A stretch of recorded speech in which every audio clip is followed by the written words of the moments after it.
Back on the Young Turks. Now we're going to have a little bit of fun. Let's go to an old school segment we used to do. Hit me. Reporting from the sidelines of fame and celebrity, the Young Turks present Outside the Actors Studio. All right. And now joining us for Outside the Actors Studio, Louis Lombardi. Louis, how are you, my friend? I'm good. How you guys doing? We're fantastic. Now, Louis has been in just about every TV show you've ever seen. He was in 24. He was in Sopranos. CSI. I can go on and Entourage. on. Entourage. Well, I'll tell you. Louis. I don't know if it's every TV show the audience has ever seen, but it's almost every single one that I watch. Oh, wow. At least I got a fan with you, huh? Yeah. And I'm like, man, there he is again. You get sick of me after a while, right? Yeah. I'm like an ex-wife who keeps popping up for alimony. I wouldn't say I got sick of you. All right, so, and Louis, you got your own movie, too. I'm going to get to that in a second. But first, tell us how you did it, man. How do you, where are you from? Let's tell the audience that. Where did you grow up? I'm from the Bronx. I couldn't tell with the accent, but Thanks. okay. Best pizza in the country. So how's a kid from the Bronx get into acting? I actually been doing it since I was 11, 12 years old. And when I was younger, I didn't have money to go to acting school or film school, so what I did was I started auditioning for NYU films. I figured I'd learn how to make movies and act for free. So what I did was I started auditioning for NYU films, and one after another, I got hired, one. Before you know it, I was doing 10, 15 NYU films, and, I was getting a $40,000 a year education for free. And it just ended up being one of the best things ever, because I wasn't much of a classroom guy, That's really, really interesting. How did that even pop into your head? One, how did the idea of acting pop into your head? And two, who gave you the idea to go to NYU? Because that's really smart. You know what? When I was like, I'm talking like 7, 8, 9, 10. I'm talking Rocky, Saturday Night Fever, Jaws, those movies. When I was really, really young, I never went to school. That's horrible to say. I don't advise it. But what happened was I never went to school. I just didn't like classrooms. I didn't like being told. I was like the person who needs to be there to learn. Put me in the huddle and I'll learn. So what I did was when I was a kid, my mother used to give me money to go to school, like $3 a day, and I would take the money, hop on the train, and go to the Lowe's Theaters in Parkchester in the Bronx. And I did that every day, and I never went to school. I would just go to the movies, and I never got in trouble from the school. My mother never found out. It was the weirdest thing, and turns out that must have bred me for, taught me what I wanted to do, because when I was 11, 12, which not that many years off of when I was going to the movies then, and it just turned out to be my life. I never knew how to do anything else or wanted to do anything else. So it's kind of amazing, like when I was very young, I went to the movies. I still go to the movies in the afternoon. It's my favorite thing. I go in, the theater's empty, and you have it's like your living room, but a bigger TV. Do people recognize you when you step into the theater? And if they do, what do they recognize you most for out of all the TV shows and movies you've been in? Oh, shoot. I mean, I've been on, literally, between Sopranos, 24, and Entourage, it's like you can't turn left or right in the whole country, It's every time you turn, someone watches one of those three shows, and it's almost like every single person in the country, which I absolutely love my fans. I love them because when they see me, especially the Edgar fans. The Edgar fans stop me and hug and kiss me like they start crying on my shoulder. And I'm like, no, I didn't die. I'm like really here. I go, did you ever see Sopranos? Did you ever see Entourage? Entourage is like really like me. And they're like, okay, Edgar. I'm talking about from like John McCain to big kind of like celebrities stop me and do the same thing. So I kind of feel really blessed to have a character that turned fans out, into that kind of way. I'll wait up now. You just said John McCain. Are you a John McCain supporter? You know what? Honestly, but I'm not a big. I don't believe in any politics. I think the machine is broken. It's been broken forever. I think it's another form of organized crime. I mean, look in Jersey. What happened today with all those politicians? Oh yeah, wasn't that great? I mean, that was right out of The Sopranos, wasn't it? Look, and then look right, and then look at Chicago with the other guys, with Donovan. It doesn't matter. Corruption lingers with power. If there's power, there's corruption. I don't care what you do for a living, whether you're a mayor, whether you're a Chicago politician, whether you're a mayor in Jersey, or whether you're John Gotti living in Howard Beach. Power, corruption and power are linked together. Would you agree with me? Oh, absolutely. We talk about it all the time on the show. You know, how many presidents have we had over the last year that weren't corrupt? Start with Kennedy. So start with the 60s. His father was a bootlegger, gangster.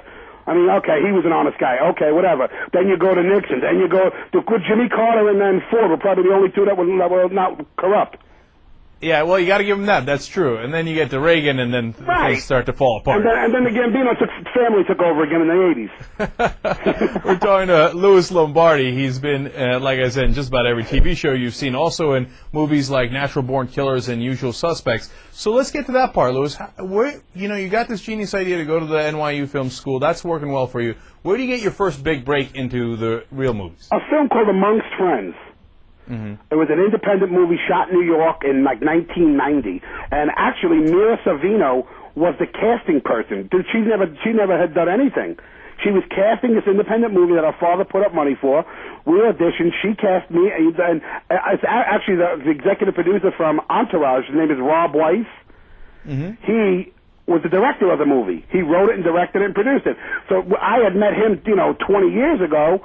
Auditioned for the movie. They cast us. The movie then, 2 years later, went to the Sundance Film Festival, and it was the biggest hit at Sundance in 1993. And our characters were so great in the movie that when I drove from the Bronx to Utah. what a shock that was, That's wait up, Louis. That's a really funny story. So you go to Sundance. That's in Utah. Did you not have airplane ticket? Why'd you drive from New York from the Bronx to Utah? Because I figured after the movie I'd move to L.A. Oh, okay, because you think, all right, that's it. Now this thing's going to happen, so... Yeah, but you really don't... Yeah, I didn't know a thing then. I didn't know anything was going to happen. I just said, to heck with it. I'm going to drive to L.A. I'm going to want to be an actor, so I have this movie. It's going to a film festival, which is on the West Coast. I'm going to pack up, and I'm just going to drive. And if it don't work out, what do? You drive back. It don't hurt, right? And turns out that the movie was a smash at Sundance. I get back to L.A., the director's like, hey, Louis, give me a ride. I go, where? He goes, Oliver Stone's office. I go, really? He's like, yeah, just drive me over there. You can hang out with us. He's talking to me about a movie. I'm like, oh, fine. Pick him up, Rob Weiss. I drive him to the meeting. Rob's like, come on in. Oliver's like, yeah, come on in. Sit down with us. Now, going to NYU, Oliver Stone, Martin Scorsese were like, and Coppola, even though he's not an NYU guy, were total idols of mine in filmmaking. Like, these are guys whose films I want to make and kind of be like, The first person I meet is Oliver Stone. I'm like speechless. I meet him. I sit down. They talk for a half hour, 40 minutes. He turns to me. He goes, hey, you want to be in my next movie? I'm like, no union card, no nothing. I'm like, really? He's like, yeah, I got a part for you, my next movie. Don't worry about it. I'll call you soon. This was like January. February, March, April, don't hear a thing. I'm like, this bullshit. This guy's baloneying me. Oh, my God. What? I'm already in Hollywood. A month later, I get a call. They're like, Oliver Stone's using you in Natural Born Killers. He's going to pay for your union card. You come on out, blah, blah, blah. I was like, oh, my goodness. Turns out I'm in Chicago 2 months with Robert Downey, who was the nicest guy I've ever met. Tom Sizemore, Tommy Lee Jones, Juliette Lewis. I mean, it was insane. They took me out with them. Don Murphy. They took me out with them every single night, and that was my introduction into Hollywood. Hey, wait. Now, Louis, you going out with those guys, the guys you just named, how wasted did you guys get? Hey, it wasn't much different from the Bronx. Right. Except they were, like, recognized, They were famous. Because that's a serious crew with Tom Sizemore and Robert Downey Jr. I mean, back in the day, they knew how to party. Let me tell you something. That was the best experience I've ever had in my life in a Hollywood thing. I mean, I got thrown into this. Then every night I'm out with, literally, seriously, Robert Downey, Woody Harrelson, Juliette Lewis, Tommy Lee, Oliver Stone, Don Murphy. Oh, man, Tom Sizemore. Every single person. We would just go out in caravans. They had 3-4 cars that would just pick us up, take us out to every place.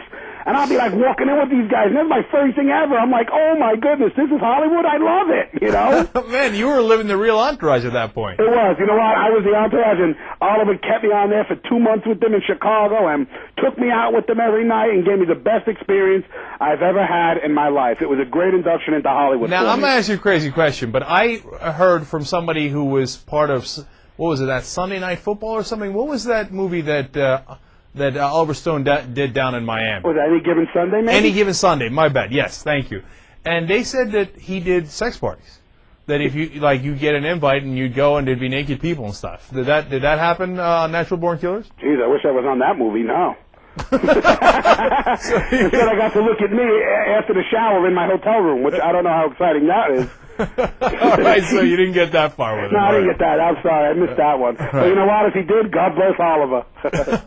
He was great, though. I actually love that guy, man. He took care of me, and it was a great experience. It was one of the best experiences in my life, as like getting into the business, and he made it unbelievable for me. He's like a guy's guy, so I appreciate Oliver. I knew it was going to be fun talking to you, Louis. We're talking to Louis Lombardi. He's in 24, Entourage, was in Sopranos, and now you're also making your own movies. Tell me about that. Yeah, you know, I just wrote, directed, starred, and produced my first film called Doughboys. Mm-hmm. You can go to the website. I don't know if you've been to the website. It's doughboysthemovie.com. And, you know, a couple of years ago, after I got off 24, I got approached by this company. They were like, "Hey, man, they read the script I had written. They were like, "Hey, do you want to do this? Do you want to do your movie? We'll shoot it here in the Bronx." And, you know, and I was like, "Wow, it sounds unbelievable." And the movie was kind of like, what happened was after Sopranos, which was a great show, it was unbelievable. But I wanted to make something where not every Italian American is a gangster or spitting on each other or like cursing. And so what I did was I said, I'm going to make a movie and I'm going to have a throwback feel on like the 50s. Remember they made these edgy movies? Yeah. But there were no curse words. There was no nudity. There was no drugs. But you still watch these edgy 50s movies and you're like, wow, that's great.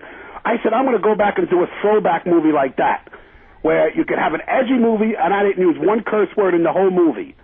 So there's more curse words in this interview than there was in the movie. Exactly. Where do you see the real me? So anyway, so I did this movie, and it turned out it's gone to 15 film festivals. We won like 4 or 5 of them. I traveled all around the country. The reviews were unbelievable. And you want to know what the most satisfying thing about it was?